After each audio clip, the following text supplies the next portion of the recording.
ಈಗ ರೈತರಿಗೆ ಪರಿಹಾರದ ಬಗ್ಗೆ ಮಾನ್ಯ ಉಪಮುಖ್ಯಮಂತ್ರಿಗಳು ಪರಿಹಾರದ ಬಗ್ಗೆ ಇರಲಿ, ಇಲ್ಲಿಯವರೆಗೂ ಕೂಡ ಆ 10 ಹಳ್ಳಿನಲ್ಲಿ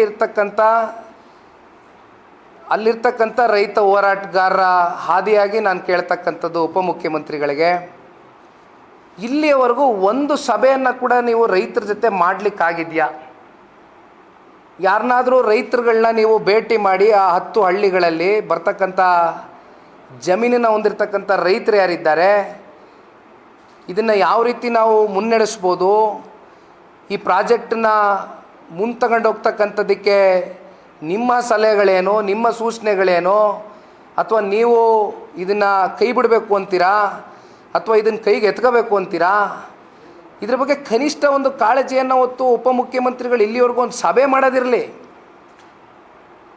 ಇಡೀ ರಾಜ್ಯ ವ್ಯಾಪ್ತಿ ಒಂದು ಇಡೀ ದಿನ ಇಡೀ ಮಾಧ್ಯಮಗಳಲ್ಲಿ ಎಲ್ಲ ಮಾಧ್ಯಮಗಳಲ್ಲೂ ಪ್ರಸಾರ ಆಯಿತು. ಉಪಮುಖ್ಯಮಂತ್ರಿಗಳು ಯಾವ ರೀತಿ ನಡ್ಕೊಂಡ್ರು, ನಾನು ಏನು ಮಾಡಬೇಕು ಅದನ್ನು ಮಾಡೇ ತೀರ್ತೀನಿ, ನೀವು ಯಾವ ರೀತಿ ತಡೆಗಟ್ತೀರಾ ನನ್ನನ್ನು ನಾನು ನೋಡೇ ಬಿಡ್ತೀನಿ ಅಂತ ನೀವು ತೊಡೆ ತಟ್ಟು ಹೋಗ್ತೀರಿ ರೈತರ ಮುಂದೆ ನಿಂತ್ಕೊಂಡು. ನೀವು ರೈತರಿಗೆ ತೋರಿಸ್ತಕ್ಕಂಥ ಗೌರವ? ಇದಕ್ಕೆ ನೀವು ಉಪಮುಖ್ಯಮಂತ್ರಿ ಸ್ಥಾನದಲ್ಲಿ ಕೂತಿರೋದು. ಈಗ ನೀವು ಈ ಪ್ರಾಜೆಕ್ಟ್ ಸ್ಟಾರ್ಟ್ ಮಾಡಬೇಕು ಅಂದರೆ ನಮ್ಮ ಪ್ರಾಜೆಕ್ಟ್ ಬಗ್ಗೆ ನಾನೇನು ಹೇಳ್ತಾ ಇಲ್ಲ, ಬಟ್ ರೈತರನ್ನ ನೀವು ಕನ್ಸಲ್ಟ್ ಮಾಡಿದ್ದೀರಾ, ನೀವು ಅವ್ರನ್ನ ಕನ್ಸಲ್ಟ್ ಮಾಡಿದ್ದೀರಾ? ಇದನ್ನು ಮಾಡ್ಬೋದಾ, ಮಾಡೋದ್ರಿಂದ ಪಾಸಿಟಿವ್ಸ್ ಏನು, ನೆಗೆಟಿವ್ಸ್ ಏನು, ಇದ್ರ ಬಗ್ಗೆ ಚರ್ಚೆ ಆಗಿಲ್ಲ ಇಲ್ಲಿವರೆಗೂ. ಮುಂದೆ ಹೋಗಿತ್ತು. ಇದು ಭಾಳ ಮುಖ್ಯವಾದಂಥ ಅಂಶ.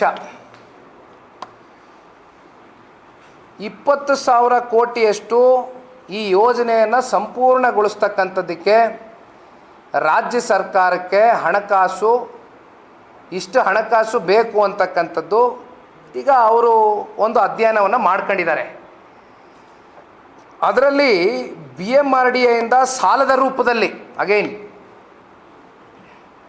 BMRDA ಇರತಕ್ಕಂಥದ್ದೇನೋ ಒಂದಷ್ಟು ಬೆಟರ್ಮೆಂಟ್ ಚಾರ್ಜಸ್ಸು ಅವು ಇವು ಕಟ್ಟಿಸ್ಕೊಂಡು ರಸ್ತೆಗಳು ಮತ್ತೊಂದು ಅಭಿವೃದ್ಧಿಗೆ ಇರತಕ್ಕಂಥ ಹಣ ನೀವು ಇದನ್ನು ಇಲ್ಲಿ ಬಳಕೆ ಮಾಡ್ತೀರಾ ಅಂದರೆ ಮತ್ತೆ ಮುಂದೆ BMRDA ಸಂಸ್ಥೆ ಅಲ್ಲಿ ಅವ್ರ ಮೇಲೆ ಆಗ್ತಕ್ಕಂಥ ಪರಿಣಾಮಗಳೇನು?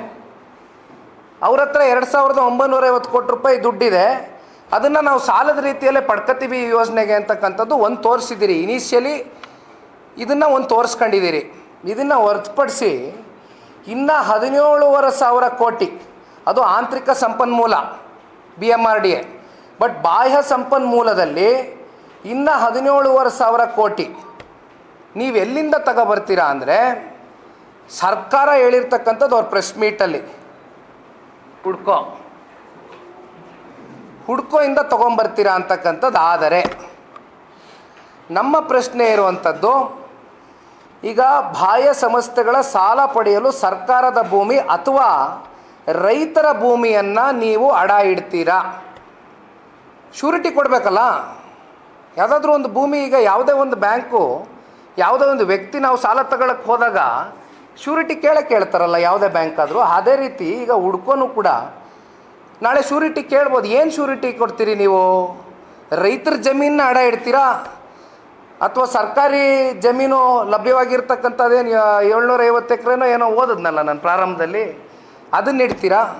ಈಗ ಹುಡ್ಕೋಯಿಂದ ನಾವು ಸಾಲ ತೊಗೊಬರ್ತೀವಿ ಅಂದರೆ ಏನಾದ್ರೂ ಹುಡ್ಕೋ ನಿಮಗೆ ಸಾಲ ಕೊಡ್ತೀವಿ ಅಂತಕ್ಕಂಥದ್ದನ್ನ ಏನಾದರೂ ಇಲ್ಲಿವರೆಗೂ ಅಪ್ರೋಚ್ ಮಾಡಿರ್ತಕ್ಕಂಥದ್ದು ಏನಾದ್ರು ಒಂದು ಅಫಿಷಿಯಲ್ ಲೆಟ್ರ್ ಇರಬೇಕಲ್ಲ, ನಿಮ್ಮ ಹತ್ರ ಒಂದು ಪತ್ರ ಇರಬೇಕಲ್ಲ, ಇದೆಯಾ ನಿಮ್ಮ ಹತ್ರ?